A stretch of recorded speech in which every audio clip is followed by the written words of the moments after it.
I'm Lynnette Widder. I am a professor at Columbia in the Masters of Sustainability Management. I'm trained as an architect and architectural historian, and I was a fellow at the Institute for Ideas and Imagination in the 2020 to 2022 class. I'm Lola Ben-Alon, and I'm an assistant professor at Columbia GSAPP, where I direct the Natural Materials Lab. I'm trained as a structural engineer with a background in material design research. And the lab is really about catalyzing fabrication techniques, research about the culture, history, and impacts of earth and fiber-based materials. Earth construction it wraps the globe. There are examples in Canada, there are examples in Peru, there are examples in Pakistan. It's everywhere, it's ubiquitous. And even though the material is ubiquitous, the building traditions are specific And varied. and varied. We used eventually a very classic European technique, the Sgraffito, but instead of lime or kind of a calcine material or burnt material, we are using then raw mud or earth as a kind of a little bit of a disobedient, messy material. Soil in this was sourced from the RER extension tunnels. Oh, wow. So quite literally local. It's the value of the material, but it's not always obeying to order. So we're trying to be organized, but it's eventually we need to learn the texture of the material and to work with that. Obedient materials are engineered materials, like one might say cement, steel, etc. So they're obedient because we use thermochemical processing with them.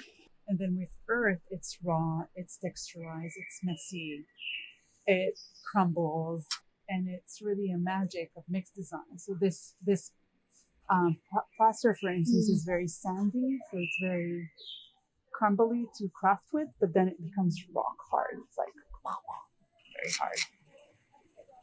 Just a different process. Like with whoever worked here with cement or with concrete, it hardens fairly quickly. It cures, and then it's suddenly that's it. You can't work with it anymore. So it has a memory.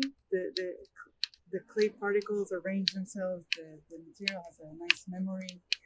One of the particularities of raw earth is that the material retains the qualities of the local earth. So we were looking at an earth map that would let us understand more immediately the structural, etc. possibilities. And in that project, I worked with a colleague of mine at Lamont, working on, among other things, material sourcing.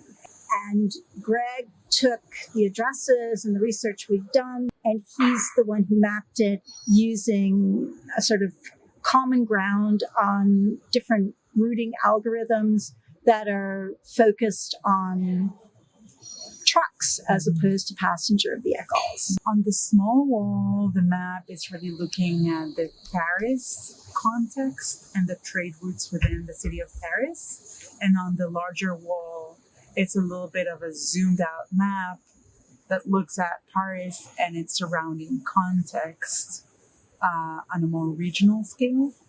It has a lot of minerals. The clays are minerals themselves. And when you work with earth in your hands, I guess there is some absorbance, intake inside us. So our building, we're the building eventually. We had rehearsed in Lola's lab how to do this. And for example, the way that we transferred the desired pattern onto the wall was by virtue of projection. Right. That was not possible here because of the space between the two. So instead, we went back to what is a classic fresco technique, where essentially you create a cartoon, a sort of full-scale drawing of the thing. Or And the drawing was a schablone, right? That was an instance where my German and Lola's Hebrew allowed us to completely understand what we were talking about. But we used large-scale prints, and with a stylus, poked. Each dot being like maybe 5 millimeters from the next. It's so laborious. My God, it was really long and many steps, and it really invites slowness.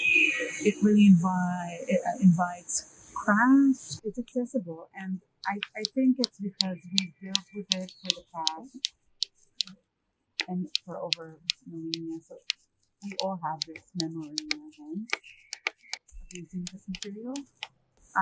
We ended up working with La Baptiste and with Sgraffito, who fabricated the compressed earth blocks. And they informed us that the soils they use for the compressed blocks are excavated from the RER, the metro system that is surrounding the broader region of Paris to connect communities around the core of Paris. And those soils are the soils that are then compressed into those bricks and placed here.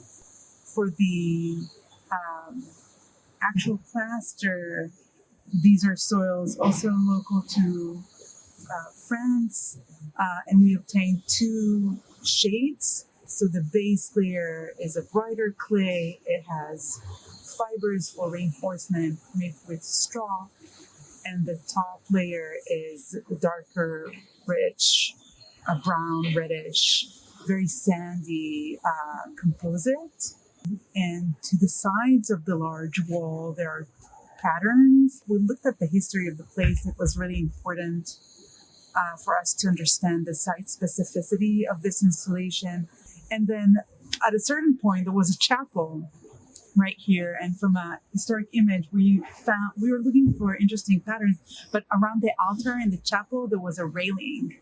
So we took that railing pattern and we retraced it, and we added a pattern of a brick, which is really the classic Sgraffito, which is very Central European. So we took the brick pattern that is very kind of Swiss Central Europe classic Sgraffito pattern, and we added that to those railings. And where's the wood from, Lynnette? Most of the plywood in Europe comes from either Finland or the Baltic states. So probably our plywood came from Estonia or Latvia, perhaps Finland.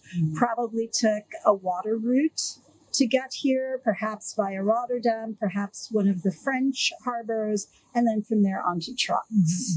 The plywood is probably the least ecologically sustainable, but also really important because of its capacities. It avoids the water going into the hole and then going into the block. So it's kind of a good protection.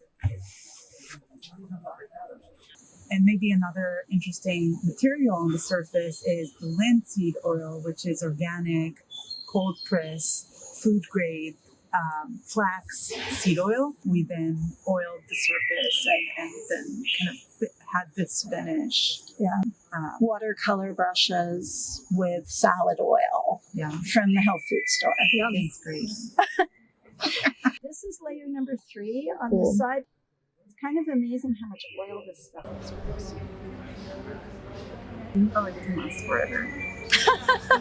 See, Lola is the optimist here. All building is in constant battle with the elements. There's no building that is forever. Everything is fighting entropy, right?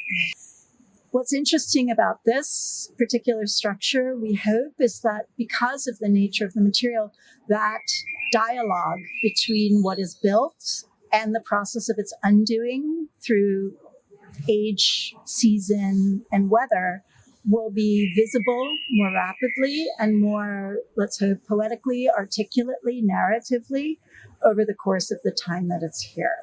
So it potentially can survive forever because it has those protective measures. It has a nice bottom, boots, and it has a nice, good umbrella. We called it the Raw Earth Pavilion, but it's not entirely raw earth. The Sgraffito is entirely raw. The base bricks and the top bricks and the side bricks are stabilized, and then there's a lime wash.